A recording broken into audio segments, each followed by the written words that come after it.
Donc, bonjour tout le monde, bon après-midi. Merci beaucoup pour votre présence ici un samedi après-midi un peu pluvieux pour notre événement Jouer, s'engager, s'épanouir, perspectives sur les activités en plein air inclusives pour les enfants autistes. Je m'appelle Martine Abra, je suis responsable des activités de mobilisation des connaissances pour le réseau pour transformer les soins en autisme, aussi connu sur son acronyme le RTSA.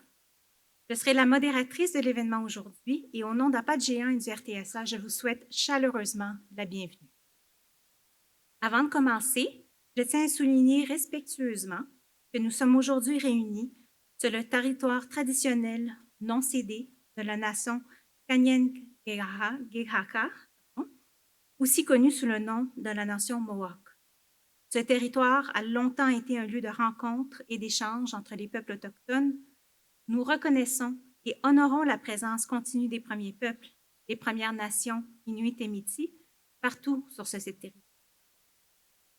Hi, everyone, and thank you so much for joining us on this rainy Saturday afternoon for our event, Play, Connect, Thrive, Perspectives on Outdoor Inclusive Activities for Autistic Children. My name is Martine Habra, and I'm responsible for knowledge mobilization activities for the Transforming Autism Care Consortium, also known by its acronym TAC. And I'll be moderating the event today. So on behalf of Giant Steps and TAC, I'd like to extend a really warm welcome to all of you. Before we begin, I'd like to respectfully acknowledge that we're gathered today on the traditional and unceded territory of the Kanien'kehá:ka Nation, and I'm sorry, this is not my language, but I'm trying my best. Also known as the Mohawk Nation. This land has long served as a site for meeting and exchange among Indigenous peoples. We recognize and honor the enduring presence of First Nations, Inuit, and Métis people across the land.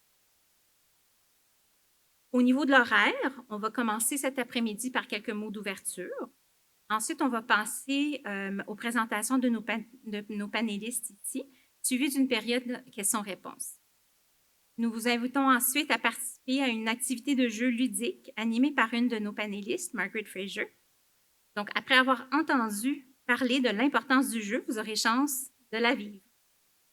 Nous finirons l'après-midi avec collation et une séance de réseautage et on devrait terminer le tout vers 16h30. In terms of schedule, we're going to start this afternoon with some opening remarks.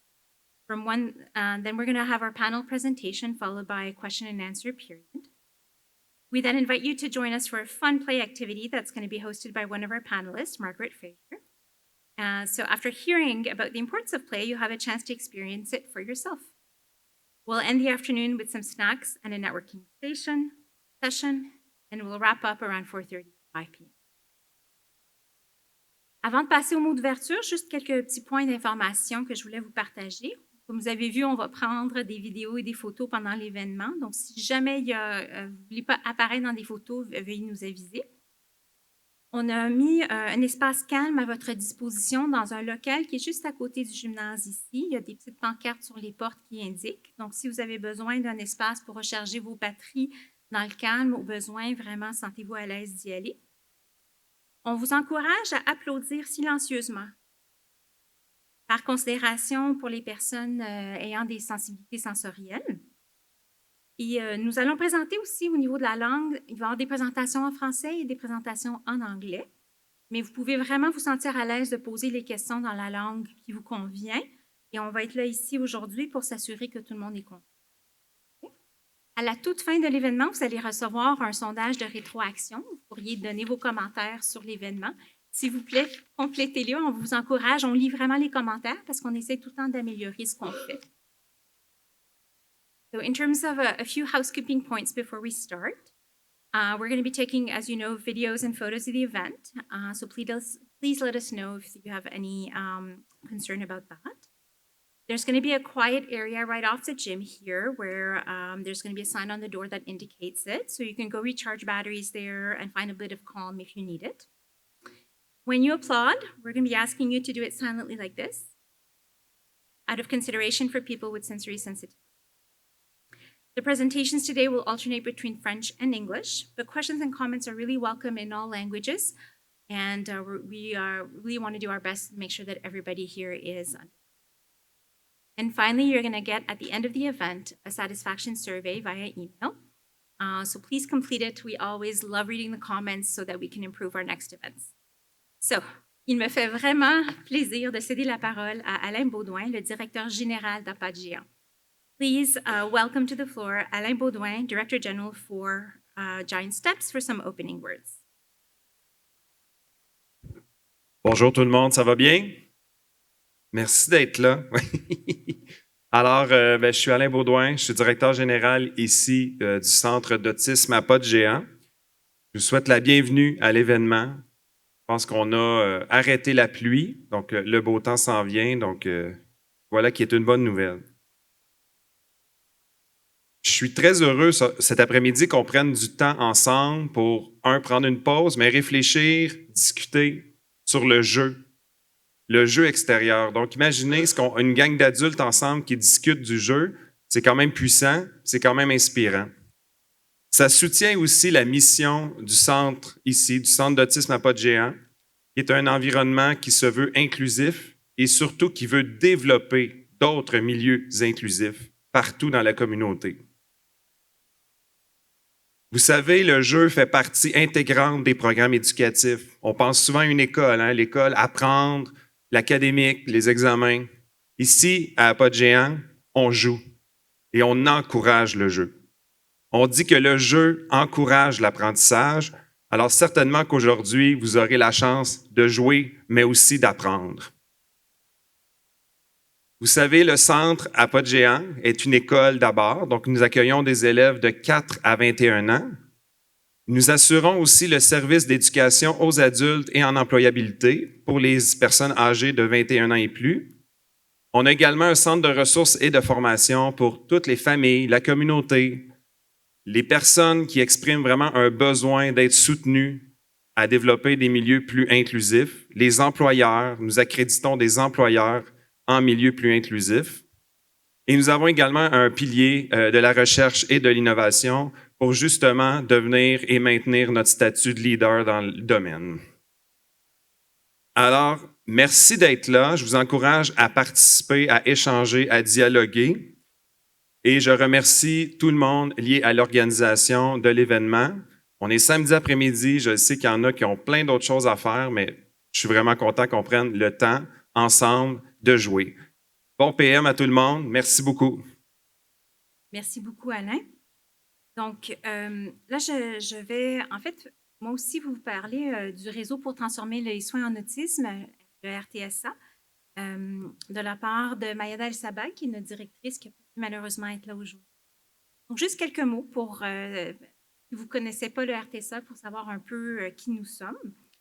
Donc, nous sommes un réseau de recherche qui rassemble et mobilise toute personne intéressée à la recherche à travers le Québec afin d'améliorer la qualité de vie des personnes autistes et des personnes ayant une autre condition développementale, neurodéveloppementale. C'est un réseau qui est soutenu et reconnu par les fonds du Recherche Québec depuis 2017. Et au niveau de nos membres, on a plus de 100 chercheurs, ça c'est les membres réguliers, qui se retrouvent dans une vingtaine de centres de recherche et universités à travers le Québec, presque 200 étudiants qui travaillent au cycle supérieur en recherche et plus de 200 membres partenaires. Ici, c'est des personnes directement concernées, ça peut être des professionnels, des éducateurs, des décideurs, toute personne qui est intéressée par la recherche dans ce domaine aussi. Le RTSA, c'est aussi une équipe. Donc, on a 2 co-directrices, Mayada El-Sabah, qui est à l'Université McGill, et Mélanie Couture à l'Université Sherbrooke. On est aussi soutenu par un comité d'engagement auprès de la communauté qui assure une communication entre le monde de la recherche et les grands partenaires en autisme et en neurodéveloppement au Québec. On a un comité scientifique qui représente l'expertise en recherche à travers notre réseau et un comité aviseur externe des chercheurs à l'international. On a beaucoup de différents types de programmes et d'activités. Je ne vais pas toutes vous les mentionner aujourd'hui, mais j'allais mettre l'accent sur 2 qui sont un peu plus directement en lien avec nos activités cet après-midi. Le RTSA est très content de collaborer directement avec le Centre Apat Géant par le développement d'une plateforme, un laboratoire vivant qui intègre la recherche directement ici au centre. Et une de nos autres types d'activités, c'est le Festival Autisme, qui en fait célèbre par des événements destinés au grand public l'intersection entre la recherche, l'inclusion, l'art, pour sensibiliser le public à différents sujets. Donc voilà, merci encore d'être venu cet après-midi. Ce que je vais faire maintenant, c'est que j'ai le grand plaisir de vous présenter. En fait, vous l'avez déjà un petit peu rencontré tantôt, chef Kawisante Carole McGregor, mère, grand-mère et chef traditionnel du clan de l'ours de Ganawage, qui nous parlera de l'importance du jeu à l'extérieur dans sa communauté. I'm very happy to introduce you and invite Chief Kawisante Carole McGregor, mother, grandmother, and traditional chief of the Ganawage Bear Clan, who will speak to us about the importance of outdoor play in her community. Hello. The thing that I'm going to be talking about right now is about the 3 levels of creation, and it is called the Ohanda Gariwadekwa, or the words that come before all else. That's what it refers to, or the Thanksgiving address. It is not a prayer. It is one talks about the 3 levels of creation, like everything that is below the earth, on the earth, and above the earth. It is one of the first ceremonies that our people are taught. Whether you wake up in the morning and you do your personal Thanksgiving, or at a gathering like this, where it is collective, it is to remind us humans why we need to keep all these things sacred in our minds and in our daily choices.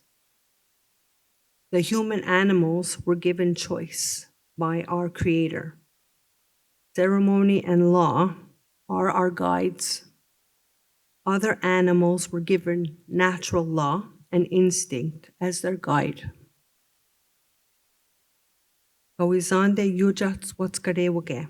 My name is Gawizande. It means an icicle melting of the Bear Clan family. Zeruansios Ganigariwesa Zewagwegu.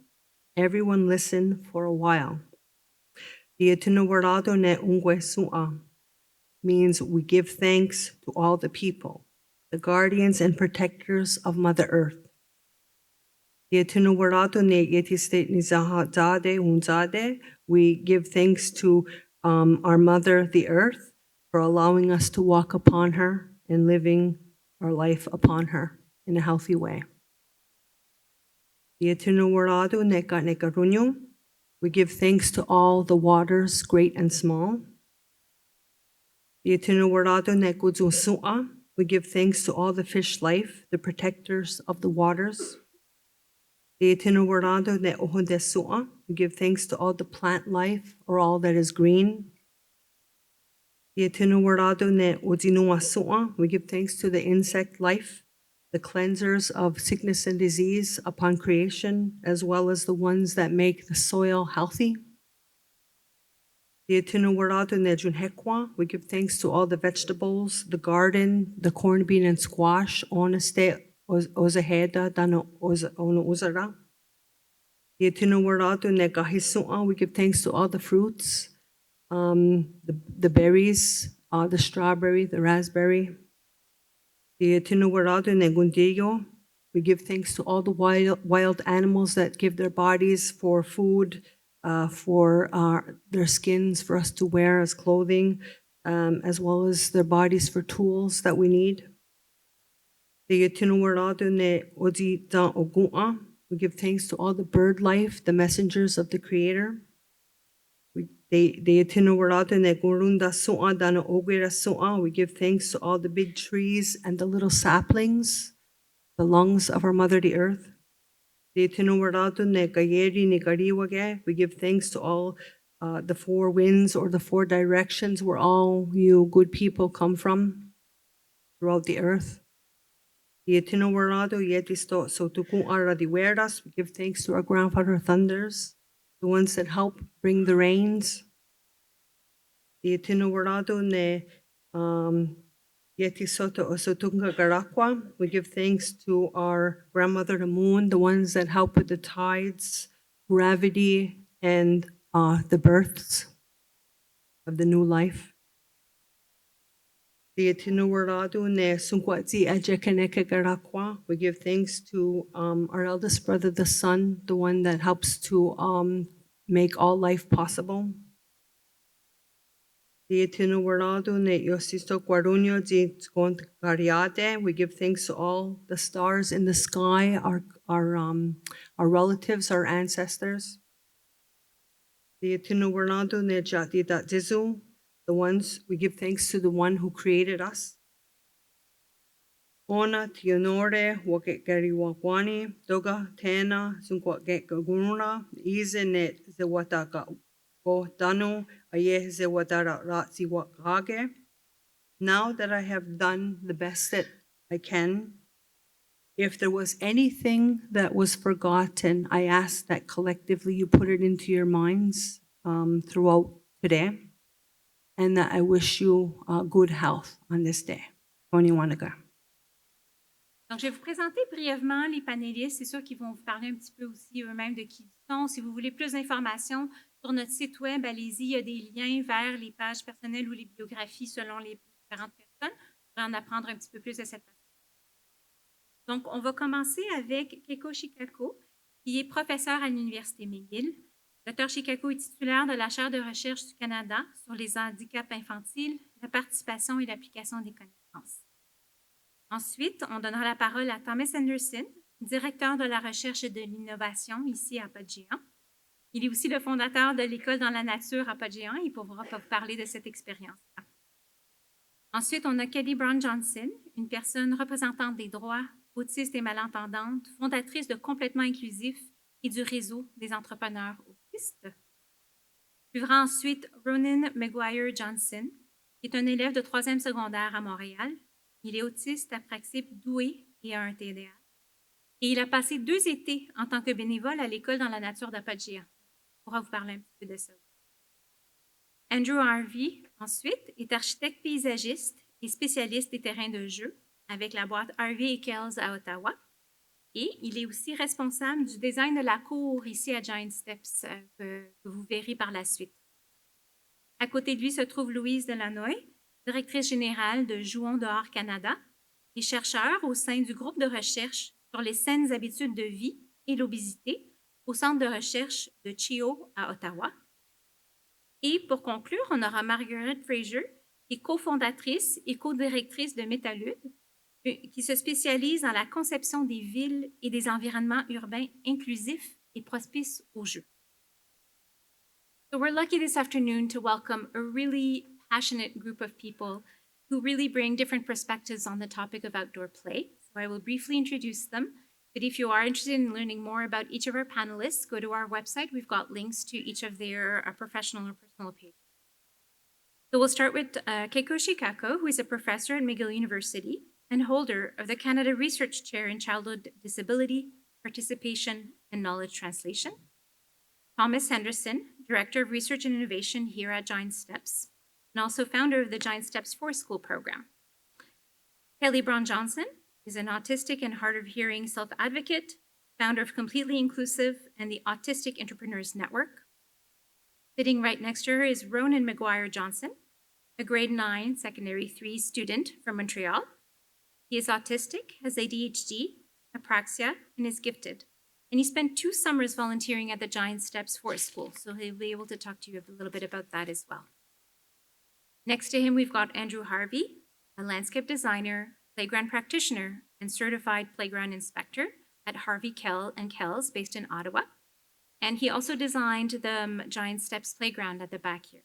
We'll be able to see his work in real life after the panel.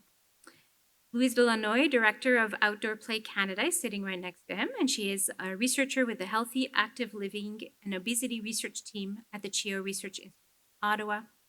And finally, we've got Margaret Fraser, who is the co-founder and co-director of Metalude, which specializes in projects that contribute to child-centered, inclusive cities and playable public spaces. So each panelist will have about 7 or 8 minutes to present on their perspective on outdoor play. And we're going to have a period of questions after the panel. Donc, on va inviter chaque panéliste à venir nous parler pendant 7 à 8 minutes et les questions, on va les garder pour la période de questions-réponses. Donc, on va commencer par souhaiter la bienvenue à Keiko Shikaku.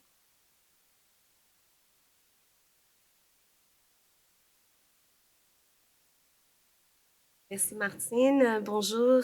Good morning. Good afternoon, everyone. I am a bit sick, so I'll try to not cough too much, but forgive me if I do. C'est un plaisir d'être là avec vous cet après-midi pour partager un petit peu de la recherche qu'on fait dans le domaine de jeux et puis surtout dans le domaine de la participation au loisir en tant que droit humain. C'est là la perspective de la chaîne de recherche. Puis c'est là qu'on veut partager un petit peu aussi sur l'application Jouer. On va parler bientôt. Alors, qu'est-ce qu'on veut faire? Je pense que tout le monde est là parce qu'on est intéressé à penser, à concevoir, à construire des communautés où jouer est un droit. Je pense qu'il pensait au jeu comme pas une option, quelque chose d'intéressant, mais comme un absolu droit humain. On a tous le droit. On a toutes les conventions des droits humains qui nous protègent les droits de chacun d'y aller, de venir et d'être dans les espaces communs. Et c'est sur cet angle-là que je veux vous parler un petit peu cet après-midi. Ça fonctionne beaucoup plus en anglais qu'en français. Je n'ai pas trouvé un équivalent en français. Mais quand on pense à human rights, donc les droits humains, il y a toujours un groupe de personnes qui ont le human left ou les personnes qui sont laissées à côté. Et c'est la conception des droits humains, là, ils pensent donc, si tout le monde a des droits, il n'y a personne qui devait être laissé de côté. Soit laissé de côté dans les aires de jeu, soit laissé de côté dans les espaces publics, soit laissé de côté dans les amitiés, dans les opportunités d'être avec les amis, leur famille, là où tout le monde y est. Les conseils d'égalité, équité, et puis la réalité qu'on voit souvent, c'est qu'il y a de différents groupes de gens, d'entre eux, des enfants autistiques, des enfants avec des handicaps, qui ont beaucoup moins d'avantages de voir, de regarder, de participer dans les activités dans le public. Donc, on ne peut pas offrir la même chose à tout le monde sur les conseils d'égalité. On ne peut pas offrir, même si on offre le conseil d'équité, donc on offre de différentes ressources à différentes personnes. Mais la réalité, c'est qu'on va dans le troisième scénario-là, c'est que beaucoup de gens ont beaucoup de désavantages en partant. Donc, si on ne pense pas aux espaces publics qui considèrent ces désavantages dès le début, on va avoir des problèmes. C'est pour cela que la Convention des droits des personnes handicapées et la Convention des droits des enfants essaie de donner la notion de que la participation, donc le respect pour les enfants, pour le développement, pour ses capacités là où ils sont, aussi le respect pour la famille, les besoins de la famille, le respect pour atteindre les meilleures qualités de santé et les qualités de vie, et aussi le respect pour la participation aux récréations, aux loisirs, au sport, sont tous les droits que tout le monde doit y avoir. La Convention des droits des enfants protège l'enfance et puis une des choses les plus précieuses qu'on a dans l'enfance, c'est les droits de jouer. Donc, pas de discrimination, fait les droits une réalité dans la vie quotidienne, considérer les besoins des enfants qui ont des incapacités, mais aussi les besoins des enfants autistiques et puis toute d'autres diversités des enfants qu'on a, considérer la santé de l'eau, des environnements qui vont promouvoir la santé dans tous les aspects. Aussi, il y a des gros discussions sur le Sustainable Development Goal, les objectifs de développement durable, je pense, en français, puis qui vont nous dire que les droits sont des considérations pour les sphères publiques, pour les décideurs, pour les gestionnaires. Donc, ça devait faire partie des politiques de santé, des politiques sociales, des politiques que tout le monde mettre en place. Alors, pour les enfants, on se demande souvent, les enfants autistiques et puis d'autres, est-ce qu'on a les mêmes droits de jouer que les autres? C'est magnifique de parler de jeux pendant qu'on regarde les enfants jouer dehors. Donc, et absolument, la réponse c'est oui, on a les mêmes droits. Par contre, on sait que les enfants autistiques et les enfants avec des déficiences en situation de handicap, ils vont participer à moins des activités physiques. Ils vont participer à moins des activités sociales et des loisirs dans la participation culturelle. Ils ont moins des amis de même âge et d'opportunités de socialiser. Et aussi, ils ont moins de conditions financières souvent pour participer aux activités parce que souvent les activités adaptées à leurs besoins vont coûter plus que les activités pour les autres enfants de même âge. Par contre, de l'autre côté, ils vont faire moins d'activités sédentaires. Ils vont avoir ils vont faire plus des activités qui sont avec des autres enfants en situation de handicap, d'autres enfants autistiques, donc pas avec tout le monde en diversité. Ils vont avoir plus de problèmes de santé mentale, souvent à cause de manque de participation et aussi des problèmes cardiovasculaires à long terme. Ça, c'est une vérité pour les enfants quand on fait des comparaisons avec les enfants autistiques puis les enfants de même âge, on va voir beaucoup de différences entre le niveau de participation de plusieurs activités. Par contre, on sait qu'on a plusieurs recherches qui montrent l'importance de jouer, l'importance de participer au loisir comme un vrai facteur pour la promotion de la santé. Donc, si on pense santé, si on pense qualité de vie, il faut qu'on pense à faire quelque chose qui discrimine pas et qui fait que la participation soit active et en tout temps fait avec les personnes. La Convention du droit des personnes handicapées, elle est signée au Canada. On a eu récemment une participation à Genève pour dire quels sont les besoins des groupes des enfants autistiques et puis d'autres enfants. Et puis cette révision, ça fait à chaque 5 années. Donc, on a une opportunité de mettre les décideurs vraiment responsables pour inclure les besoins des enfants dans les décisions plus grandes.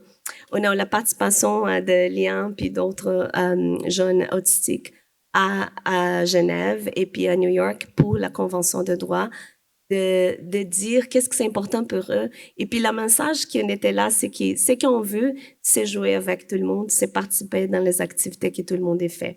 Donc, c'est rien de trop. Mais par où on commence quand on pense à faire des interventions si grandes que ça?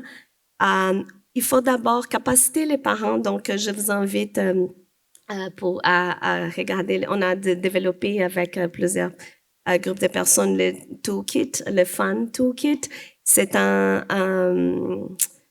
on trouve ça utile, qui pense à la capacité, à l'âge, aux préférences des enfants autistiques et qu'est-ce qu'il faut considérer quand on pense à donner des outils pour les familles et pour les enfants pour jouer dans les aires de jeux publics, pour jouer dans les activités structurées de loisirs. Quelles sont les considérations pour l'environnement social, physique et d'attitude et puis la culture. Mais ici aussi, il faut investir dans les communautés et la santé des communautés. Donc, on a développé un projet au Centre Mackay pour penser aux aires de jeu adaptées aux besoins de tous les enfants. Donc, je vous invite aussi à regarder sur le site. J'ai oublié le QR scan, mais on a développé un outil avec une liste super complète de ressources pour considérer dans l'éducation, dans la santé et aussi dans les lieux publics et puis la communauté en général, en considérant l'accessibilité, les différences sensorielles et puis la perception et l'entraînement des gens. Comment est-ce qu'on peut faire pour que les gens puissent participer ensemble? On a entraîné, on va continuer de faire des partenariats avec les municipalités pour capaciter le personnel. Je passe très vite parce que mon temps s'est échappé, mais si vous voulez, vous pouvez regarder sur le site. Je vais donner le QR code bientôt. Alors, pour nous aussi, la dernière partie que je veux dire, c'est qu'on a créé, c'est qu'on a vu avec les familles, c'est il y a beaucoup de manque d'informations. Donc, les familles, quand ils vont chercher les informations, les activités de loisirs, s'ils sont adaptés à leur enfant ou non, souvent, on trouve des difficultés pour avoir accès à l'information. C'est pour ça qu'on a créé l'appli Jouer. On a écouté de la part de parents qu'une mère déterminée peut trouver plus d'informations qu'un agent de la CIA. Mais on n'a pas le temps d'un agent de CIA pour trouver quand on veut juste savoir quelle est l'activité, est-ce que mon enfant peut aller au soccer ou est-ce qu'il peut aller en aire de jeu. On a créé l'application Jouer. Là, vous pouvez scanner le QR code, puis vous pouvez passer nous voir. Ibrahim, mon étudiant, elle va être là à la table après. Et on peut donner plus d'informations. C'est une application gratuite pour trouver des activités de loisirs et puis avec les besoins de tous les différents types d'enfants. On a beaucoup de parents, on a beaucoup d'activités, on a beaucoup de cliniciens, d'éducateurs et éducatrices qui font partie, dont beaucoup de partenaires ici au PAGEAN, qui nous aident à trouver des informations et puis créer vraiment accès à l'information de la façon plus facile possible. On fait la recherche là-dedans aussi, on informe beaucoup de partenariats. Si vous voulez, vous pouvez tester la nouvelle version, c'est un petit publicité que je termine. Ibrahim, justement, est en train de développer des options de jeux gamifiés qu'on appelle dans l'application. Vous pouvez être des testeurs de nouvelles versions. Mais ce qu'on veut construire ensemble, c'est vraiment créer une notion où les barrières pour la participation au loisir sont complètement enlevées.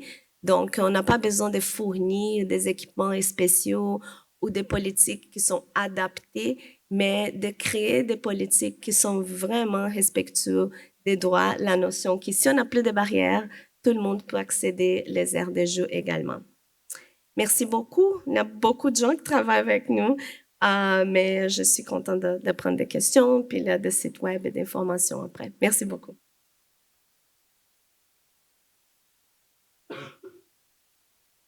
Merci beaucoup, Keiko, pour cette présentation. Donc, on prendra les questions, comme je disais, après le panel.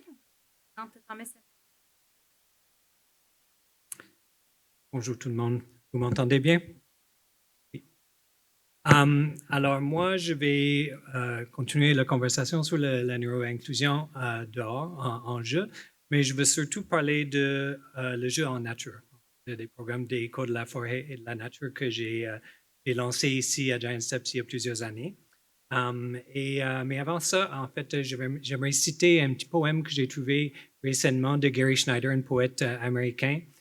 C'est un tout petit poème qui dit, et c'est mon traduction en français, mais qui dit que la nature, c'est pas un lieu pour visiter, mais c'est notre demeure. Il m'inspire beaucoup. Et avant peut-être de parler des programmes qu'on a lancés ici à Giant Steps pour amener des gens dehors pour jouer, j'aimerais parler un petit peu de mes racines à moi et le jeu pour moi. Donc, moi, j'ai grandi dans l'Ontario du Nord, dans la forêt, à l'extérieur d'un petit village. Donc, pour moi, on était dans une famille où on n'avait pas vraiment de jouets à la maison. Donc, notre jeu à tous les jours, c'était d'aller dehors, dans la forêt. Je courais comme une chevreuil, je parlais aux oiseaux, je cherchais des petits espaces cachés en dessous des cèdres, mais c'était ça mon enfance. Et j'ai toujours gardé l'esprit de cette vécu que j'ai quand je me suis dirigé vers mon vocation ici en éducation pour les personnes autistes. Si on fast-forward un petit peu, j'ai commencé à travailler ici à Giant Steps en 1993, donc ça fait même quelques années. Vous voyez l'ancienne... en fait, il y a deux bâtiments, donc des petits changements d'appât géant depuis ce temps-là. Mais mon première année, il y avait un programme ici à Giant Steps qui s'appelait dans le temps Original Play, donc le jeu original. Et c'était un programme qui était développé par un monsieur, et je ne me rappelle pas de son nom, puis personne ne semble se rappeler de son nom, mais c'est quelqu'un qui a habité plusieurs années avec des loups dans la forêt. Et développé une approche de jeu avec des pièces libres, mais sans aucun jouet traditionnel. Et c'était vraiment une approche de jeu menée par l'enfant où on suivait vraiment l'enfant dans l'espace avec des pièces libres qui se trouvaient dans l'espace. Mais c'est quelque chose qui était extrêmement formateur pour moi comme jeune personne qui entrait dans le domaine de l'éducation et l'autisme. Et ça se passait ici à Giant Steps. On avait aussi d'autres programmes qui étaient développés dans le temps, une qui s'appelait IPP, où on enseignait vraiment l'académique via le mouvement et le jeu dans l'espace. On a aussi notre spécialiste de jeu ici, Jenny Haynes. Donc, on a auprès de notre équipe quelqu'un qui est vraiment ici spécifiquement pour promouvoir le jeu avec nos enfants. Aussi notre spécialiste de danse qui est aussi très, très, très impliqué dans la promotion de la jeu ici à Giant Steps. Mais moi, je veux, comme j'ai dit, surtout parler des programmes qu'on a fait vraiment dans le forêt avec nos gens. Donc, il y a peut-être 8-9 ans, j'étais à ce moment-là le directeur général de Podgéant et je cherchais des façons de me reconnecter à mon cœur et aussi mon pourquoi à mon quotidien, à mon travail. Et j'ai découvert que, en fait, l'organisation où Margaret travaillait dans le temps offrait un programme de formation comme facilitateur des programmes d'éducation ou d'école de la forêt et de la nature. Donc, j'ai pris la décision, même si c'est un peu difficile d'expliquer comment ça se connectait à mon travail comme directeur général, mais j'étais tellement passionné par le sujet que j'ai pris la décision de suivre cette formation qui était quand même intensive pour être facilitateur de ce type de programme mené par les enfants dans les espaces boisés. Donc, et comme j'ai dit, c'était vraiment quelque chose que j'ai fait pour vraiment connecter mon cœur et pourquoi à le travail que je fais ici à Giant Steps depuis plusieurs années. Donc, je pense que probablement d'entre vous, vous connaissez déjà un peu l'approche d'École de la forêt et de la nature, mais c'est vraiment une approche où toutes les activités sont basées dans le jeu. Ça se passe où on amène les enfants ou les jeunes personnes, ou les adultes en fait, dans les espaces boisés, mais aux mêmes espaces de manière récurrente. Là, donc, ils peuvent se connecter à cette terre où on fait des activités. Mais vraiment, c'est des activités qui sont menées par l'enfant, qui sont aussi axées sur les forces de la personne. Donc, vraiment, où on les permet d'être créatifs, de s'exprimer comme ils sont via les jeux qu'ils vont créer ensemble avec les gens avec qui ils jouent. Alors, on a lancé un projet pilote il y a peut-être 6 ans avec une classe ici à Giant Steps où on a amené nos jeunes dans le parc Anguignon, donc la forêt du parc Anguignon, une fois par semaine pendant tout le printemps. Et et les professionnels, ils ont participé avec les enfants. Et c'était encore une expérience qui était extrêmement formateur pour moi, à quel point les enfants adoraient et exprimaient la joie d'être vraiment dans les espaces boisés comme ça, même s'il pleuvait, même s'il y avait beaucoup de moustiques. C'était le printemps, il y avait des moments avec des challenges, mais quand même, c'était vraiment révélateur pour moi de voir à quel point les jeunes s'exprimaient. Ils prenaient le lead, ils étaient capables de prendre les décisions aussi, même si dans les contextes plus traditionnels d'éducation, on le voyait moins. Donc, on voyait des choses, les élèves, ils démontraient des choses qu'on ne voyait pas dans les classes ici à l'école. Donc, quelque chose qui était très important. Donc, qu'est-ce qu'on faisait? Et par la suite, on a commencé il y a 3-4 ans un camp de jour qui se passait aussi dans le parc Anguignon. Vous voyez ici Kawasante qu'on a rencontré par hasard. En fait, une journée, était là avec un autre groupe, le groupe Coyote, mais nos participants, ils ont vraiment adoré la rencontrer et voir les choses qu'elle avait avec elle. Donc, vraiment un programme qui est extrêmement expérientiel, qui valorise aussi la justice sociale, qui vont favoriser aussi de rendre les jeunes capables d'être les prochaines gardiennes de la terre aussi et des eaux.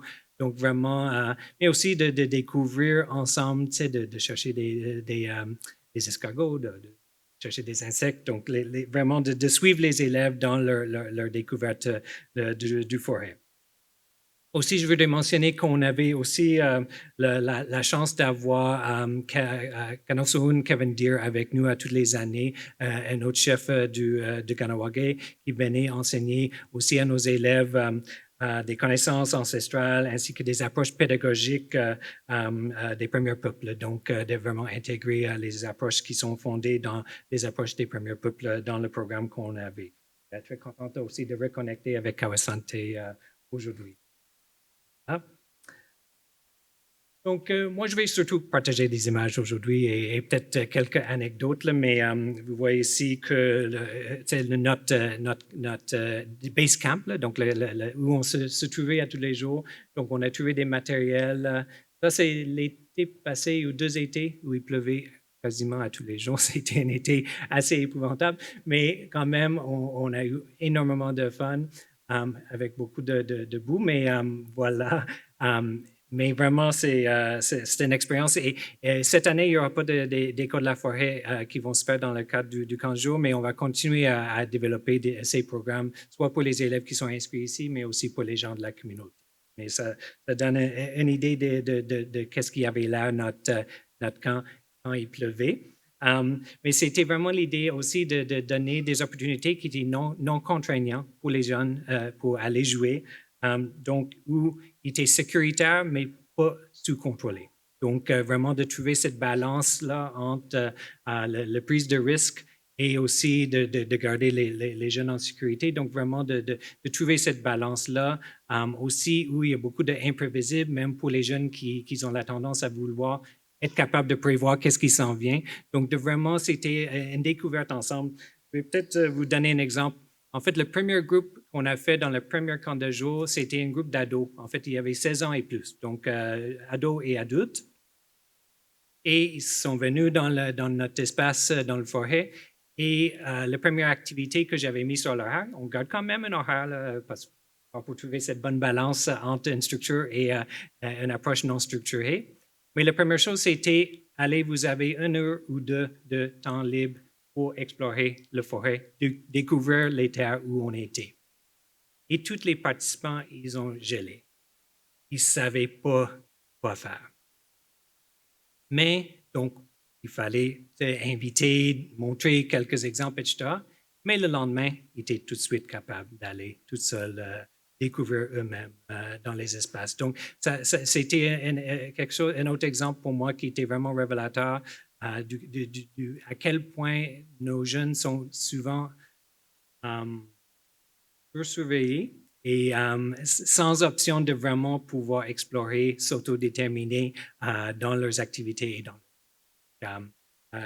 une autre raison pour laquelle je pense que les modèles, le jeu en général, le jeu dehors et surtout l'approche des codes de la forêt et de la nature, ils vont favoriser la réussite et le développement de nos jeunes.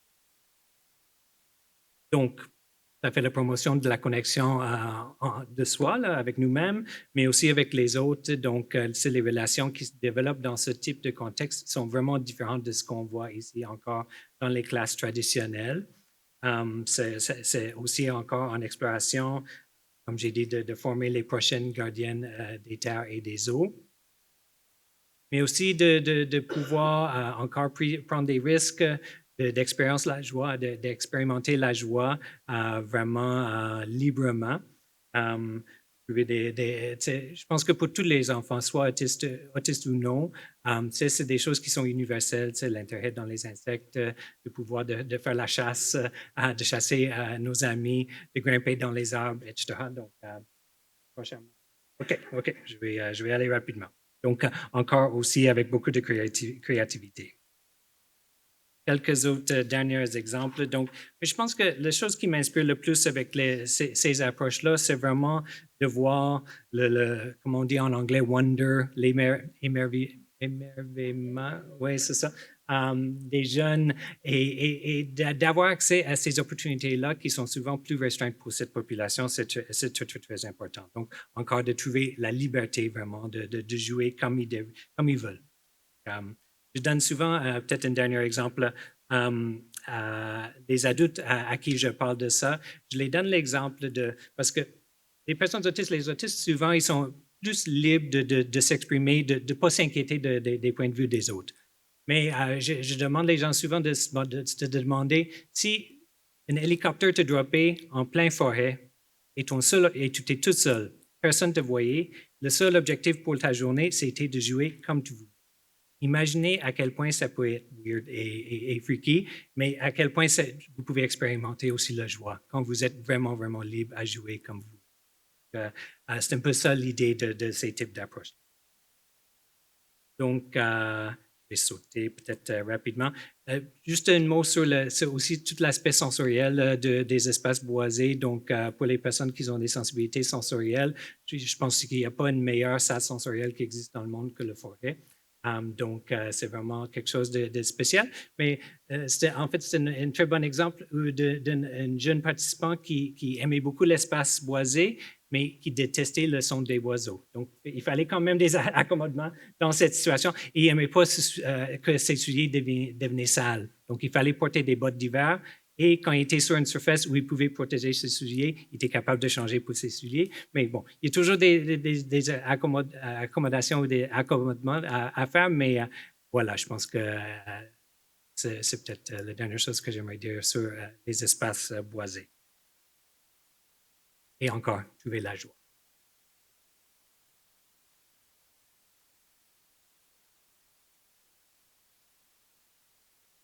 Merci beaucoup, Thomas.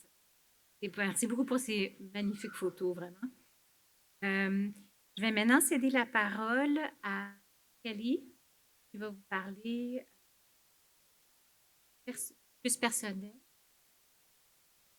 Donc, je vous invite de bouger aussi, parce que pour lui, ça fait long, il veut bouger. Vous aussi, vous pouvez bouger.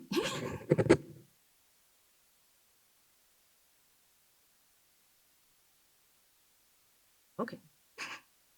Donc, je suis plus fluide en anglais, mais je vais essayer en français. Donc, je dois lire, c'est plus facile pour moi. Donc, je commence avec l'opinion et aussi le fait scientifique que le jeu est important pour le développement des enfants, même si neurotypique ou neurodivergente.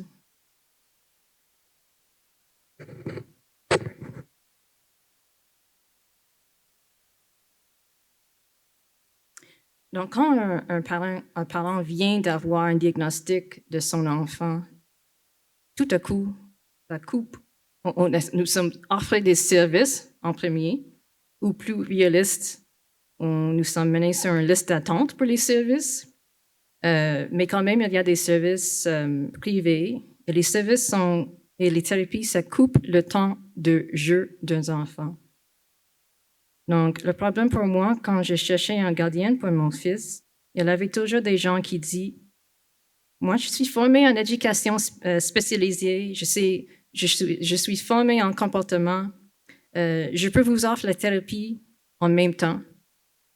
Mais je voulais seulement un gardien qui fait seulement du gardiennage. Je voulais seulement qu'elle garde mon fils en vie et pas de faire la thérapie tous les heures. Beaucoup des programmes sont des demi-jours ou un jour complet de 30 à 40 heures par semaine. D'après moi, ça a l'air plus comme un travail de temps plein. C'était pas ma vision d'une enfance amusante. J'ai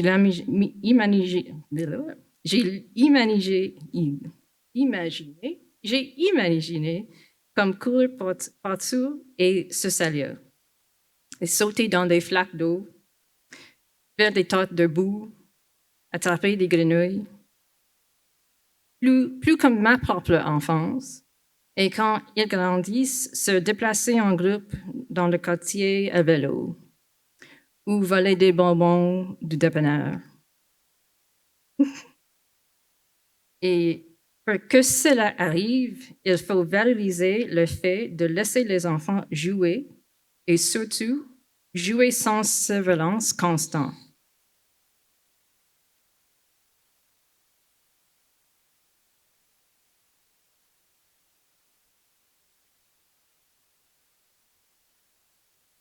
Alors, il est resté avec moi jusqu'à presque 3 ans. Nous avons partagé le lit et l'avons allaité. Nous allions partout ensemble, attachés sur mon dos. Nous avons voyagé dans différents pays ensemble. C'était mon little buddy, mon petit copain. Et je pense que le fait qu'il soit si proche de moi et littéralement attaché à moi contribué à son développement de manière positive. Alors, comment sommes-nous passés de l'attachement à la permission de l'indépendance et de liberté? Mon avis et mon expérience, lorsque vous répondez à tous leurs besoins lorsqu'ils sont petits et que vous leur montrez que vous croyez en eux, ils sont plus confiants et n'ont pas peur d'essayer des choses seuls. Alors, comment passer d'un enfant nécessitant une surveillance constante à un enfant capable de jouer avec des couteaux et du feu. D'accord, c'est pas nécessaire de passer au couteau et du feu, mais plutôt la capacité de jouer seul, ce que j'entends par jeu solo, et pourquoi c'est important. Je repense à mon enfance. Je n'ai pas eu de diagnostic d'autisme avant mes trentaines. Ainsi, lorsque je repense à mon enfance, je peux clairement voir mes actions et mes manières d'être. J'étais considérée comme bizarre, weird, mais ce n'était pas classé comme autiste. J'étais fascinée par les petits détails. J'aime toujours autant regarder les miniatures. Ces petites cuisines et les petites vidéos de cuisine, je les adore. J'ai un ici. Je peux montrer des objets. Oh. Tous les détails ici.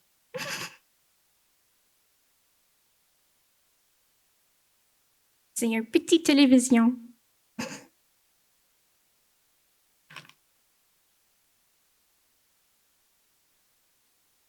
En enfant, j'ai passé beaucoup de temps à observer le monde à travers les petits instantanés et des détails. Je ne parlais pas beaucoup. Je pense de souffrir d'un trouble de parole comme Ronan. J'étais fascinée par le monde des insectes. Je pouvais m'asseoir dans un coin de notre jardin. Nous avons un tout petit carré de pelouse et simplement observer. Les fourmis à l'œuvre, les mouches, les mille-pattes, les cloportes, les vers, tout s'active et fait le travail. Je les attrapais et je les observais de près. Et c'était si captivant pour moi que j'ai rêvé d'eux. Je sentais les fourmis, les limaces, les coccinelles, les vers de terre et la terre. Chacun avait sa propre odeur. Le sentir de marcher sur mon peau était une expérience sensorielle complète. C'était aussi méditatif, apaisant et régulateur. Les insectes ne me jugent pas. Ils s'en fichent de savoir si je pouvais parler correctement ou non. Mais aussi parce que j'étais discrète et que mes parents savent où j'étais. Nous habitons au dernier étage d'un duplex, donc ils peuvent me voir sans être vus et sans me déranger. J'étais ignorée des passants.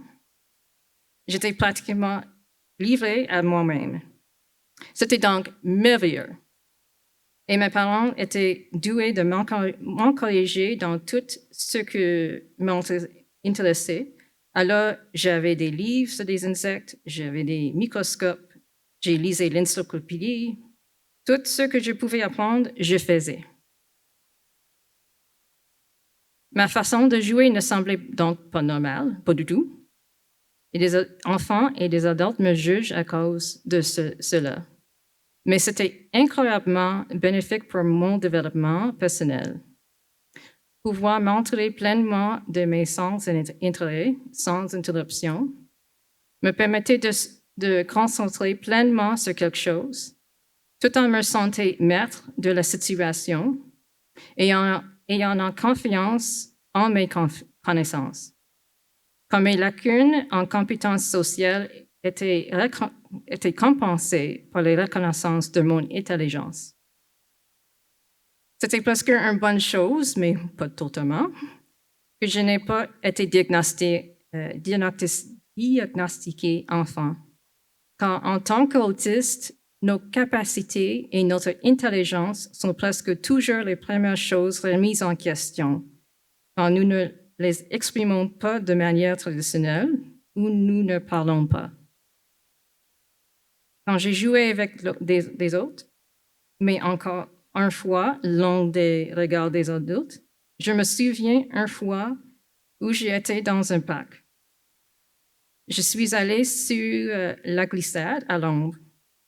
Il y avait une autre petite fille que je ne connaissais pas sur la glissade aussi. Elle a baissé sa culotte, soulevé sa robe et fait pipi. Elle est ensuite tomber légèrement et s'est retrouvé plein de sable mouillé collé sur ses fesses. Peu importe, elle a remonté sa culotte et elle est ressortie en courant. Qu'est-ce que j'ai appris de tout ça? J'ai appris que certaines personnes urinent en public. J'ai appris que si jamais je peux voir de le faire, il vaut mieux ne pas tomber dedans. Et j'ai appris que je ne voulais pas jamais cruiser ni jouer dans le sable sous la glissade. Je ne veux pas imaginer ces pauvres parents découvrant qu'elles avaient des fesses pleines de sable, mais je prends cela comme exemple de ce que j'appelle des événements sans danger que nos enfants peuvent vivre et donc ils peuvent tirer des leçons. Un enfant a enseigné un autre enfant. Rien de mal nous est arrivé, rien de dangereux, et c'est quelque chose qui n'aurait pu se produire sans la surveillance des parents. En tant que parents des enfants autistes, nous avons souvent peur de laisser nos enfants expérimenter. Je sais que beaucoup des enfants fuguent, et ce n'est pas donc un cas où on faudrait les laisser partir librement. Mais malgré cela, il existe encore des petites opportunités que vous pouvez créer qui sont sûres, tout en laissant une certaine liberté. Au moment, mon autre fils joue dehors, quelque part, on ne sait pas. Donc, cela comprend 3 volets. Premièrement, accepter la valeur du jeu autistique, quelle que soit son apparence. Deuxièmement, faire confiance aux enfants pour qu'ils apprennent de leurs expériences et prennent des décisions en toute confiance. Troisièmement, soutenir le jeu indépendant. Si d'autres personnes ici présentes et moi-même avons bien exprimé le plaisir de jeu autistique, j'aborderai la confiance en soi et la prise de décision. Je pense que, tant que parents, nous intervenons souvent trop vite pour sauver notre enfant ou nous ne le laissons pas prendre des décisions. Il est plus facile, je sais, d'intervenir et de faire les choses à sa place. Mais il n'apprendra pas la tolérance à la frustration et n'acquiert pas cette compétence si nous ne laissons pas faire. Choisissez une tâche qui n'est pas importante ou du moins pas urgent. Un exemple que j'adore, c'était peut-être quand mes enfants avaient environ 10 et 4 ans. J'ai sorti l'aspirateur et je lui ai dit, il faut que tu passes l'aspirateur dans les escaliers. Mon petit, toujours prêt à l'aider, était enthousiaste. Ronan voulait des instructions. Mais je ne comprends pas comment. Je lui ai dit, vous deux, travaillez ensemble pour trouver la solution. Voici l'aspirateur, voici les escaliers, allez-y. Et j'ai quitté la pièce. Je suis allée dans la cuisine et j'ai fermé la porte. Je les entendais encore, mais je ne les regardais pas et je ne répondais à aucune question. Ils ne peuvent venir me chercher que lorsqu'ils sont finis. J'ai l'entends donc dépanner. Ronan réfléchit à haute voix, se demandait comment l'allumer. Ils savent tous, les deux, brancher les appareils, alors ils le font.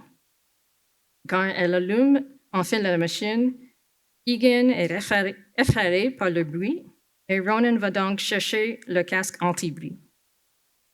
Ronan a effectivement passé l'aspirateur, tandis que Keegan, mon petit, se tenait en retrait, encouragé, les yeux couverts.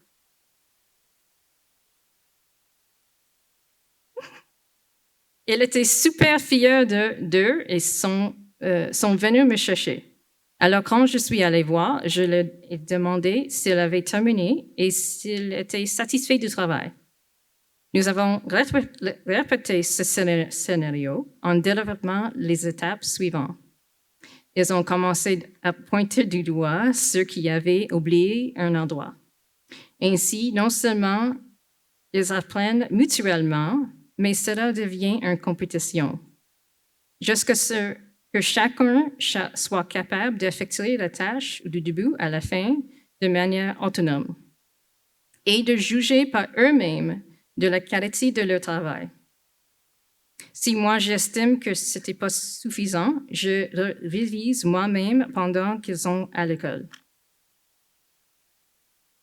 Cela leur permet de se sentir responsables de leur travail selon leurs propres critères. Cela signifie que leurs décisions sont valorisées. Je le fais également pour les petites choses qui ne sont pas vraiment importantes dans la vie, afin qu'ils aient confiance en eux pour prendre des décisions importantes plus tard. Passons à la troisième étape, encourager les jeux plus dangereux ou la prise de décision autonome à l'enjeu élevé. Donc, je donne des couteaux et des bougies à mes enfants. Il existe de nombreux outils conçus pour les personnes handicapées. Le ouvre-boîte électrique sont un exemple. Mais aussi les gants de cuisine. Vous pouvez aussi acheter, pourquoi pas? Ils ont même des tailles des enfants. Et aussi, il y a des couteaux en silicone. Ils restent tranchants et peuvent toujours vous couper, mais vous risquez moins de perdre un doigt. Et combiné avec le gant de cuisine, vous êtes plutôt en sécurité. On peut utiliser ces gants pour protéger les mains chaque fois qu'on fait quelque chose de dangereux, comme s'entraîner à allumer une allumette ou un briquet. Il lui arrive donc de venir dans notre jardin avec un bol d'eau, un briquet et du papier et de mettre le feu. Il sait utiliser l'eau pour attendre le feu et nous appeler si le feu dégénère. Mais je ne reste pas assise à le surveiller tous les temps. Suis-je nerveuse? Oui. Parfois, je suis nerveuse et je remets en question mon propre jugement. Je suis honnête. Mais je souhaite aussi accompagner des enfants qui peuvent devenir des adultes confiants en leurs capacités et en sécurité sous ma responsabilité. Grâce à cette proximité et au fait qu'ils savent que je leur fais confiance et que je crois en eux, j'espère qu'ils se sentiront toujours capables de se tourner vers moi lorsque une décision devient trop difficile à prendre seule. C'est grâce à cette proximité que je me sens suffisamment en confiance pour le laisser tenter de l'aventure. L'enfance a beaucoup changé depuis la mienne, mais la valeur d'apprendre à se faire confiance en jouer seul et celle d'apprendre des autres enfants sont indélébiles. Je vous laisse maintenant avec le point de vue de mon fils sur le jeu. Bonjour. Donc, oui, moi je suis Ronan, je suis le fils de Kelly.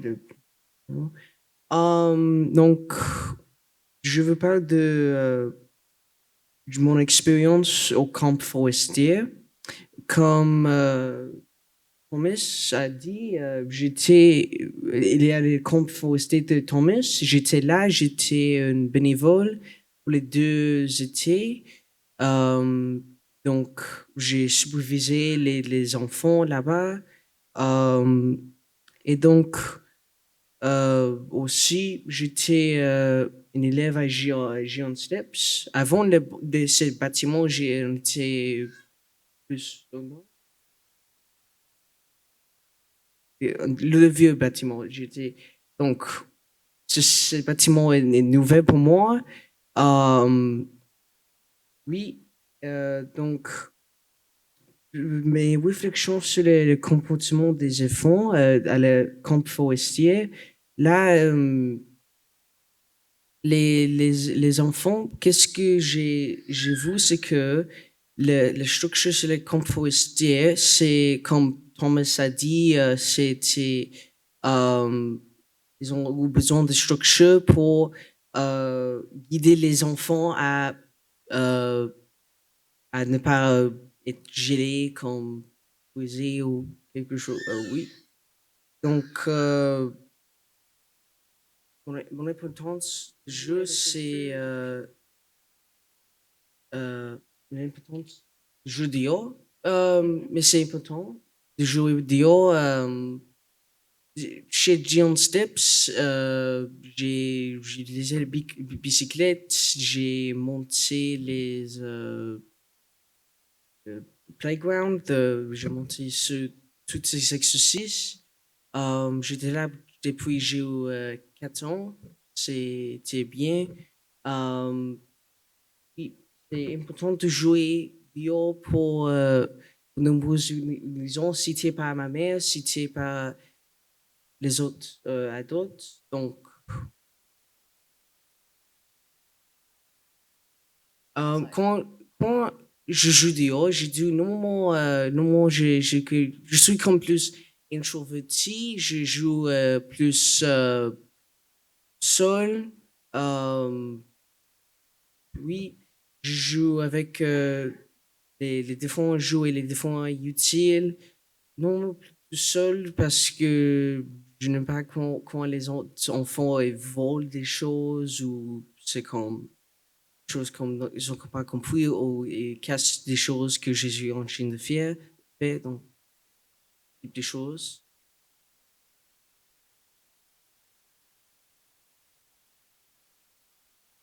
Oui. Oui.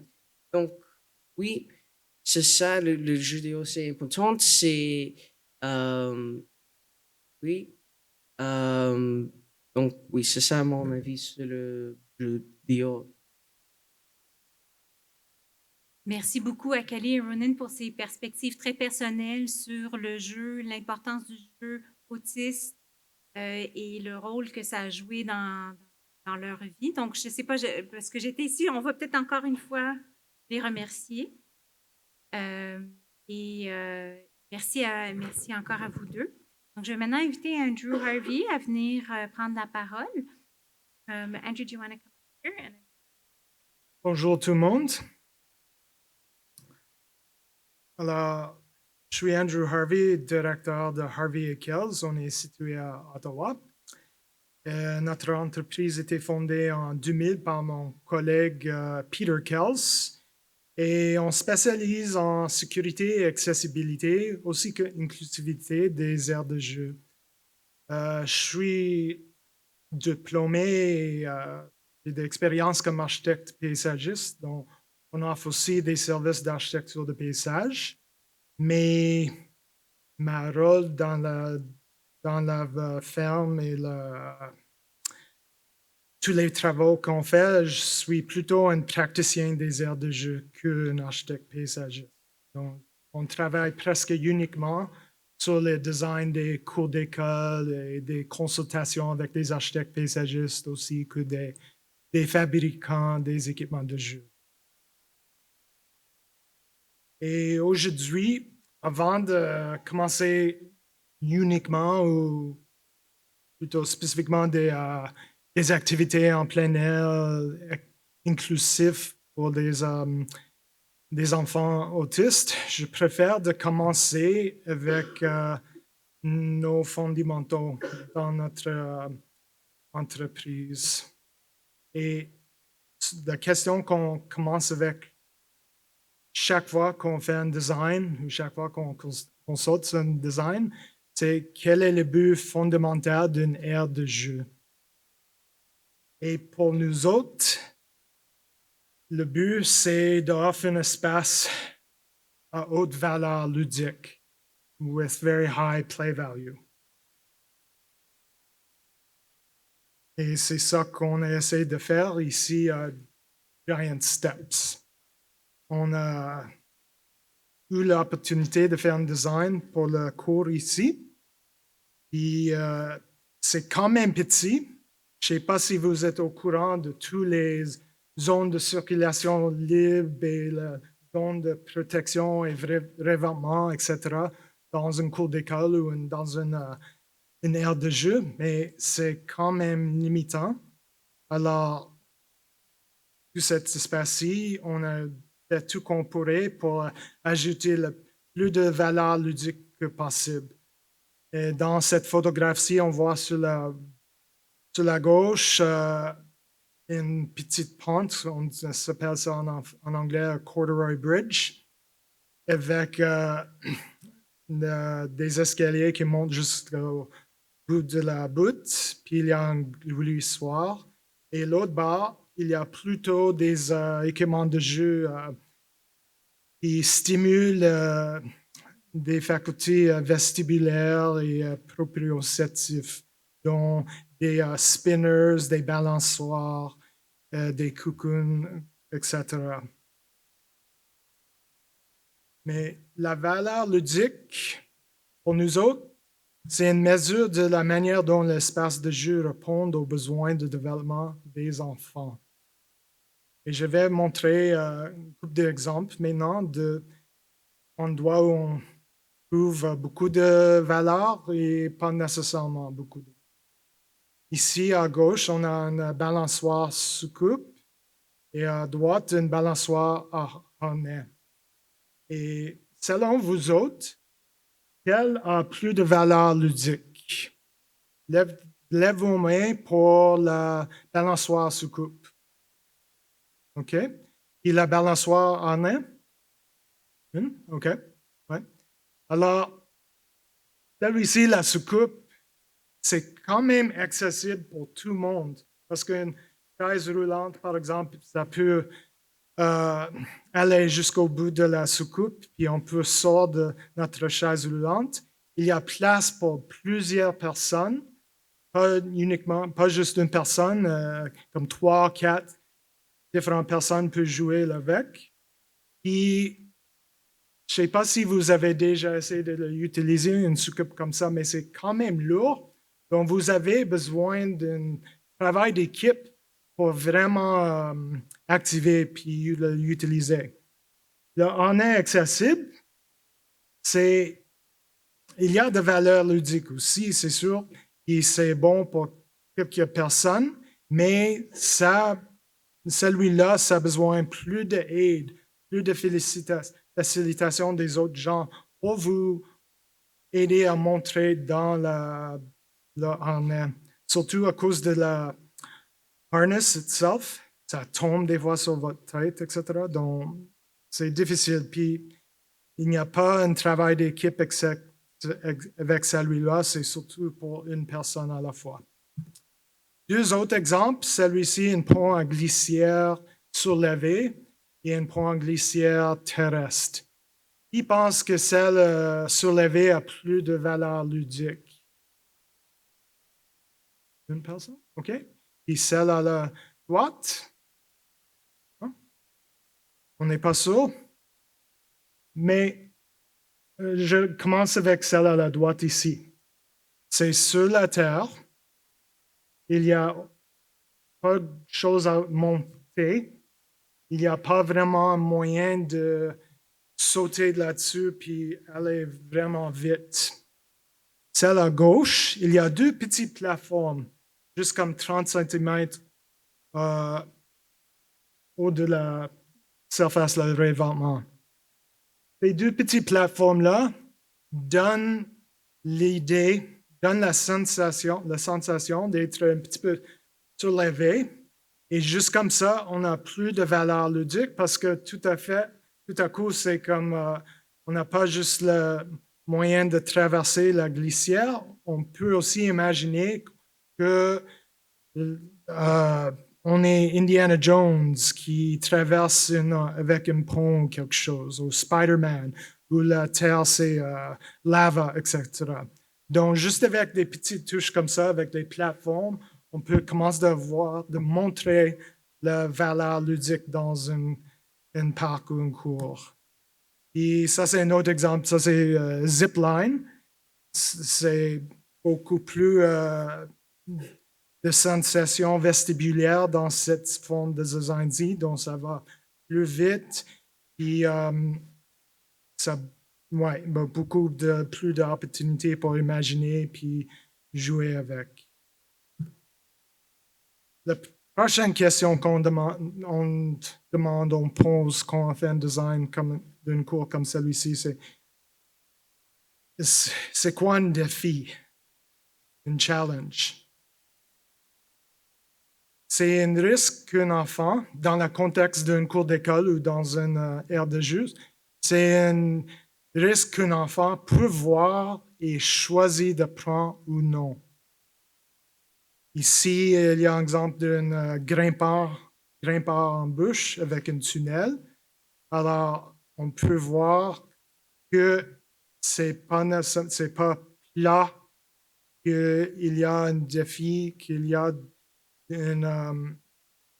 des risques à tomber, etc. Mais cette design-ci, ça communique qu'on peut le grimper, mais c'est pas tout à fait facile à l'utiliser. Par contre, on a le tunnel, et dans mes expériences, en tout cas, un tunnel comme ça, ça donne plutôt un confort à des enfants qui l'utilisent. Bien sûr, il y a aussi des défis à utiliser quelque chose comme ça aussi, ou des risques, mais je trouve que la plupart des élèves, des enfants aiment utiliser ça plutôt comme une cocoon, une place confortable. Ici, il y a une roche pour grimper, et en arrière de la roche, il y a des bûches en arrière, dont il y a deux différents niveaux de défis dans cette course-ci. Ça, c'est un jardin maternel, cet espace-ci à Ottawa. Et j'ai parlé de défis, j'ai parlé de valeurs ludiques. Je pense que c'est nécessaire de regarder des défis en contexte de valeurs ludiques et d'opportunités de jeu, dans le sens que les enfants testeront un environnement de jeu au-delà des limites de leur capacité. Et comme ça, ils peuvent découvrir leurs limites. Comparé à ces deux prochaines images où on a des dangers et risques. Les dangers, ça ne donne pas vraiment des opportunités, ça juste pose des problèmes. Mais l'autre image sur la droite, il y a des risques, il y a des défis, mais c'est aussi sécuritaire que nécessaire et pas aussi sécuritaire que possible. Et ça, c'est le but dans nos designs et comme on a essayé d'arriver ici à Pas de Géant. Mais dans une cour d'école et un parc, ce n'est pas juste un espace pour des équipements de jeu et pour des activités plutôt, des espaces, des zones plutôt actifs et bruyants. On a besoin aussi des zones de tranquillité, des places pour retraite tranquille et expérimentation. Ça, c'est un exemple d'un bac à sable où on a deux petits abris dedans. Et on a fait ces abris en plusieurs jardins maternels et écoles. Puis, ouais, quand on consultait avec les élèves à ces écoles et on leur demande, la plupart du temps, il y a quelques-uns des élèves qui demandent pour une place, une zone tranquille comme ça, avec de l'ombre, dont ils peuvent s'asseoir et jouer tranquillement. Et un exemple ici d'une pompe d'eau, dont avec cette pompe-ci, les enfants peuvent jouer avec l'eau, mais dans une manière quand même régulière et propre et sécuritaire. Et une dernière image pour vous autres, en fait, c'est exactement la même perspective qu'on a juste ici. comme j'ai dit plus tôt, on a essayé d'ajouter aussi plus de valeur ludique dans cette cycle que possible. Et j'aimerais montrer encore une autre fois la division entre l'espace. Sur la gauche, on a plus de végétation, de verdure. Et à la droite, on a plus des zones pour des activités plutôt actives, des activités qui stimulent la sensation vestibulaire, proprioceptive, etc. Et juste essayer d'ajouter le plus que possible de valeur ludique, de high play value. Alors, c'est ça. Ce qu'on essaie d'arriver à, c'est autant de valeur ludique que possible et autant de sécurité que nécessaire. Merci. Merci, Andrew. Thank you so much. Ça donne vraiment envie d'aller plonger dans ces différentes aires de jeu. Merci beaucoup. J'inviterai maintenant Louise Delanoë à venir ici au podium. Bonjour à tous, je m'appelle Louise et je suis directrice générale de Jouons dehors Canada. Aujourd'hui, je vais vous parler un peu de notre organisation, de certains projets que nous menons pour favoriser, protéger et préserver l'accès aux jeux en nature et à l'extérieur pour tous, quelle que soit leur capacité au Canada. Je suis anglophone et j'ai eu l'impression que je ne pourrais pas être la seule qui va parler en anglais, mais je pense que ça, I'm going to be the only one speaking in English aujourd'hui. Je m'excuse. Mais Outdoor Play Canada is a national organization, and I like to practice my French language skills wherever possible. So my slides are either both in English and French, or only in French where there wasn't enough. Alors, c'est quoi Joueurs dehors Canada? We're a national organization that brings together advocates, practitioners, researchers, and organizations to promote, protect, and preserve access to play in nature and the outdoors for all people living in Canada. We say all because we feel that play doesn't end when you stop being a child. Our vision is for outdoor play to be a valued part of daily life for all people living in Canada. And we aim to achieve this mission and vision by providing strategic leadership to, promoting connection and collaboration with, amplifying the successes of, and serving as a central hub for the outdoor play sector in Canada. The idea behind Outdoor Play Canada really came about over a decade ago when there was a recognition that children were not playing outdoors enough, but that there was no sort of common and centralized hub of information identifying the value of outdoor play for children's health and well-being.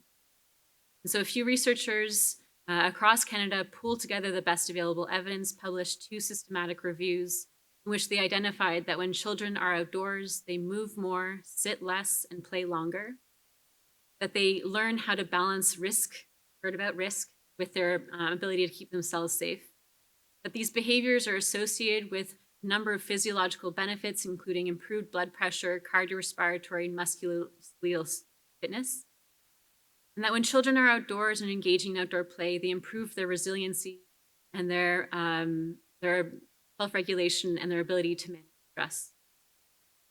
And so in response to this collective information, these authors published the following position statement on active outdoor play, where they stated, access to active play in nature and outdoors with its risks is essential for healthy child development.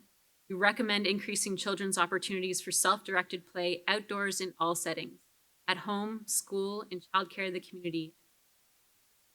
If you want to read the full academic paper, it's available for free online. We also created public-facing document, so it's a little bit shorter than the 40-page research paper that's available in English and French on our website. In response to this position statement, there was this recognition that there are a lot of different players in the field of outdoor play: researchers, educators, practitioners, urban planners, injury prevention folk, but that there was no central hub to bring these groups together to identify common challenges and work together to address those challenges. So that was the idea behind Outdoor Play Canada. And a great example of how we're aiming to meet this aim, this goal, is through one of our most recent projects called the Canadian Centre for Outdoor Play, le Centre Canadien de Jeux à l'Extérieur. This is a research practice policy partnership between Outdoor Play Canada and 4 organizations: the CHEO Research Institute, Algonquin College and Andrew Fleck Children's Services. Where through this collaboration, Andrew Fleck is leading a nature-based, outdoor-focused childcare program for 73 children in Ottawa, where we have the licensed spaces within the fence, but then they go far beyond the fence for their learning on the 500 acres of forested land around this building. We're working with the CHEO Research Institute to lead a program of study on the benefits of this program for children's health and well-being, the health and well-being of educators, and exploring parent perspectives and how those change over time.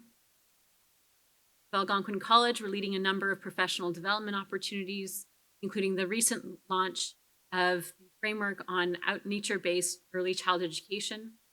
That's available in both English and French for free on our website. And through this collaboration, we aim to establish ourselves as a center of national excellence in outdoor play and learning. When we launched this project a couple of years ago, there was a lot of excitement. However, there was also the comment of, well, what does this look like for children with disabilities? What happens when there are roots and rocks and tree branches and mud? How do children with disabilities engage in outdoor play and learning in natural spaces? And I thought, surely there must be research that's already on this. I'll just send you the paper, and I couldn't find anything. And so we applied for funding to explore how to support children with disabilities in outdoor play and learning in natural spaces. We were successful in securing 4 years of funding through the Public Health Agency of Canada. We recently launched that in collaboration with a number of partners, including Giant Steps Montreal. And so we're exploring essentially the physical and the social barriers and facilitators to outdoor play and learning for children with disabilities. One of our most recent projects as part of this 4-year endeavor was we led a World Cafe where we invited practitioners, parents, and those with lived experience of disability to engage with us on what were those physical and social barriers and facilitators to outdoor play and learning for children with disabilities.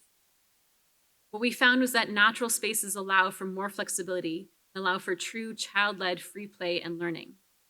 And that a number of the major barriers in getting into natural spaces were typically at the intersection of the natural and the built environment. So the porch, the lip of the porch to the natural, to the flagstaff and to the grass, if that lip was too big, that was the immediate barrier.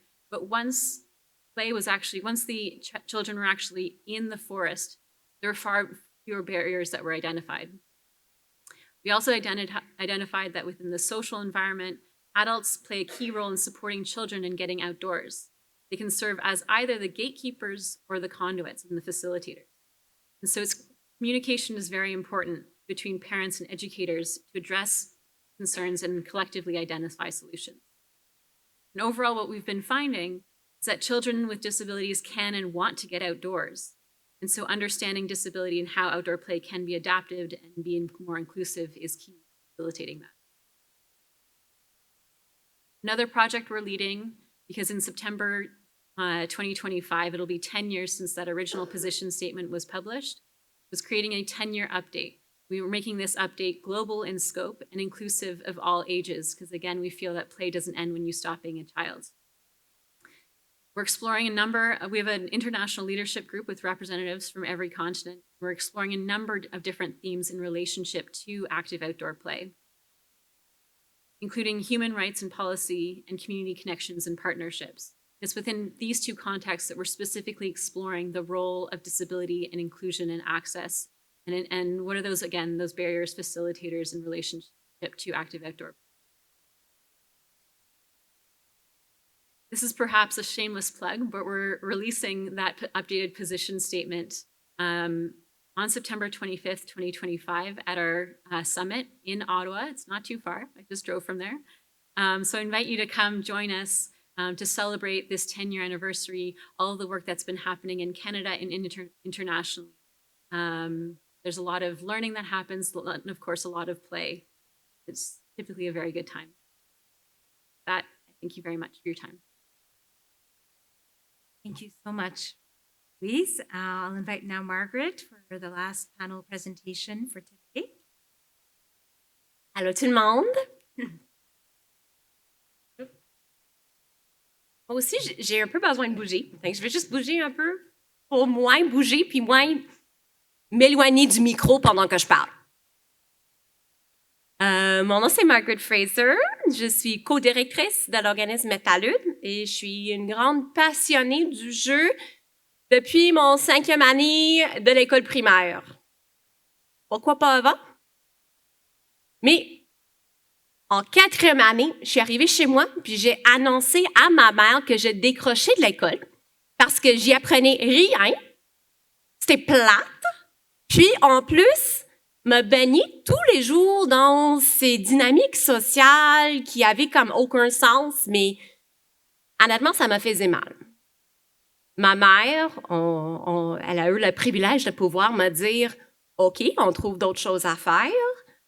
En tant qu'adulte, elle m'a dit qu'elle savait déjà à ce moment que c'était pas possible de me dire non si elle n'avait pas une raison très claire puis une justification qui se tenait. Avec cette anecdote, vous avez peut-être compris, je suis moi-même une personne neurodivergente, TDAH douée. Puis maintenant, j'ai 2 enfants autistes qui ont fréquenté l'école de la nature avec Thomas. Et je pense même avec Ronan, ça se peut, c'était le même été. Donc, mon amour pour le jeu libre, ça a commencé avec un besoin puis un désir de trouver des endroits où tout le monde peut se sentir bien. J'ai donc passé 2 années à jouer dans le bois avec d'autres filles weird comme moi. Et c'était une expérience transformatrice qui fait en sorte que je suis là avec vous aujourd'hui pour parler du jeu libre. Mais qu'est-ce que je fais aujourd'hui? Avec Métallude, allô, c'est nous. Avec Métallude, on dit souvent que le jeu est la première forme de participation dans notre communauté. C'est à travers le jeu qu'on découvre le monde, qu'on apprend à se connaître, qu'on construit nos relations avec les autres. Mais attendez là, c'est quoi le jeu? Le jeu est librement choisi. Ça veut dire on le fait pas pour avoir une récompense ou éviter une conséquence. C'est d'une motivation intrinsèque. Je le fais pas parce que je devrais le faire ou parce qu'on m'a dit que ça me ferait du bien d'aller faire ci ou ça.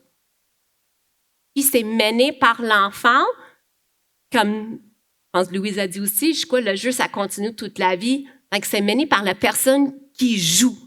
Il y a personne d'autre que toi qui peut te dire si ton jeu a été une réussite ou pas. C'est toi qui inventes les règles, c'est toi qui vas dire oui, ça m'a fait du bien, j'ai vécu quelque chose de formidable ou pas. Et même vivre quelque chose de désagréable dans le jeu, ça peut se passer si ça arrive en raison de tes choix. Donc, quand on dit oui au jeu, on dit oui à la personne. Okay? On affirme de validité de ses décisions, de ses plaisirs et de sa place dans notre communauté. Et c'est pourquoi je crois vraiment que le jeu a le potentiel d'être un moteur d'inclusion de nos communautés si on le soutient et on le valorise dans ce sens. Mais le jeu fédérateur et inclusif n'arrive pas par accident. Avec Métallude, j'accompagne des organismes, des écoles, des institutions qui souhaitent faire place au jeu. Je les invite à imaginer ce qu'on appelle une zone de oui. C'est quoi une zone de oui? C'est une zone où les possibilités sont à vous d'inventer. Mais est-ce que c'est un endroit ou un espace où on n'a pas de règles? Non! Dans une zone de oui, le cadre est clair. OK? Le cadre, c'est ça qui assure la sécurité physique et émotionnelle des personnes qui vont être là. Mais tout ce qui tombe dans ce cadre-là est possible. Quelques exemples de ce que j'ai vu dans les zones de oui. Grimper aux arbres? Oui. Se cacher dans une cabane pendant 5 heures? Oui. Sauter dans un flaque d'eau? Se baigner dans une flaque de boîte? Oui. Puis, rien faire, puis pas bouger toute la journée? Ça aussi, je l'ai vu, puis on dit oui. Okay. Donc, dans tout le temps, le plus que 10 ans que moi j'ai soutenu le jeu libre, par la facilitation, la formation, l'accompagnement, j'ai rencontré beaucoup de parents d'enfants autistes qui nous ont dit, on vient vers vous dans ces espaces-là parce que ces parents appréciaient d'avoir accès aux endroits pour leurs enfants où on reconnaissait leurs désirs et leurs besoins. Donc, dans ces zones de vie, tout le monde a sa place, quoi que soit sa façon de penser, de bouger, de communiquer. Ensemble, on crée quelque chose de formidable. Avec Métallude, nous accompagnons les municipalités, institutions publiques, organismes à repenser non seulement leur programmation et leur approche envers les enfants, mais aussi leurs espaces et le processus décisionnel. Donc, on parle de tout ce qui est merveilleux dans le jeu pour imaginer des structures qui créent des zones de oui à un autre niveau. Par exemple, on a travaillé l'année passée avec le Centre d'écologie urbaine sur un outil qui s'appelle la Vision 360 du jeu. Puis en plus, Thomas a siégé sur notre comité aviseur. Mais c'est un outil qui invite les architectes paysagistes, les designers, les municipalités, les personnes qui travaillent dans les loisirs à voir ce qui existe déjà dans un espace, à valoriser l'existant afin de faire des interventions ciblées, un espace d'acupuncture urbaine pour augmenter la diversité de types de jeux possibles pour une diversité de personnes. C'est pas parce qu'il y a une glissade que tout le monde va pouvoir vivre une expérience de jeu à vitesse, par exemple. Puis, l'année passée, on a aussi travaillé avec la Direction des bibliothèques de Montréal sur un projet participatif où, ensemble avec des bibliothécaires, les enfants autistes, les parents d'enfants autistes, on a mené un processus, ça a pris 1 an, processus participatif dans le cadre d'un projet qui s'appelle « Découvrir la lecture à ma façon ». Mon rôle là-dedans, c'était de rassembler toutes ces différentes perspectives, d'assurer que tout le monde se parle et que tout le monde s'écoute. Le groupe de réflexion, c'était le noyau du projet. Un groupe de parents, de personnel des bibliothèques qui prenaient conscience aussi de tout ce qu'on apprenait dans ce processus et qui réfléchissaient ensemble à la suite. Puis ce qui m'a touchée dans ce projet-là, c'est que les personnes qui ont participé dans ces groupes de réflexion, elles avaient tout au cœur le plaisir de la découverte. Pour eux, c'était à travers la lecture, mais le plaisir de la découverte et une envie de la partager, d'inviter les enfants neurodivergents et autistes à prendre place dans la bibliothèque et à s'embarquer dans l'aventure de la lecture comme elles leur tentent de faire. Donc, ensemble, on a dit, tout le monde veut avoir du plaisir, c'est ça qui nous réunit. Faut qu'on se parle, pour qu'on crée une zone de oui qui a la leur pour toutes ces personnes-là qu'on souhaite inviter. Donc, je pense rendu là, vous avez bien compris pourquoi moi j'aime le jeu, comment j'arrive avec mon angle d'inclusion, de jeu fédérateur, jeu comme moteur de justice sociale dans nos communautés.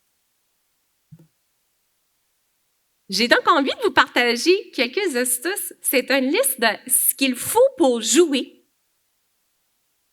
Cette liste-là, ça vient d'un organisme qui s'appelle Pop-Up Adventure Play. Il y a tellement de listes de choses qu'on peut dire, c'est ça ce qu'il faut pour jouer.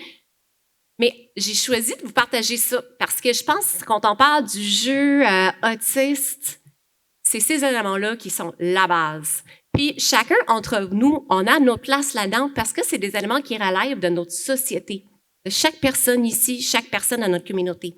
C'est donc la permission de jouer, d'être soi-même, d'être weird, puis pas d'être forcé d'aller dans le bois se cacher pour être weird comme moi. Les objets de tous les jours, c'est des objets qu'on a le droit de manipuler, de changer. Personne va nous dire « c'est pas la bonne façon de jouer ». Un espace sécuritaire. Je reviens aussi, d'autres panélistes ont mentionné, en tout cas, c'est pas question d'être le plus sécuritaire possible, mais de faire le minimum nécessaire. Puis moi, je tiens vraiment à la sécurité émotionnelle. Okay? On a un devoir aussi à s'affirmer, puis affirmer que chaque personne a sa place. Okay? Et vous, c'est déjà gave my punch, mais ça dépend de toutes les personnes ici dans la salle, puis de tout le monde comme société, pour assurer que nos milieux, au-delà de l'aménagement physique, deviennent des milieux où tout le monde peut jouer librement, sans crainte de jugement. Donc, on va aller jouer. Mais je sais, les adultes, nous, on peut être un peu réticentes quand on nous dit « Ah, c'est le temps d'aller jouer ». On peut avoir des hésitations, on peut se demander si les autres nous regardent, si on le fait bien, comme les autres peuvent faire aussi. Donc, on va commencer ensemble. On va briser la glace ensemble. On va commencer avec un petit jeu où vous allez me suivre. En anglais, on dit « follow the leader ». Peut-être en français, vous dites quelque chose de similaire. Juste à titre d'exemple, moi, je vais faire une chose, vous allez le faire vous aussi. OK? Mini pratique. Mais c'est pas si m'en dit parce que je vais pas dire... En tout cas, je vais faire un truc, vous allez le faire aussi. OK?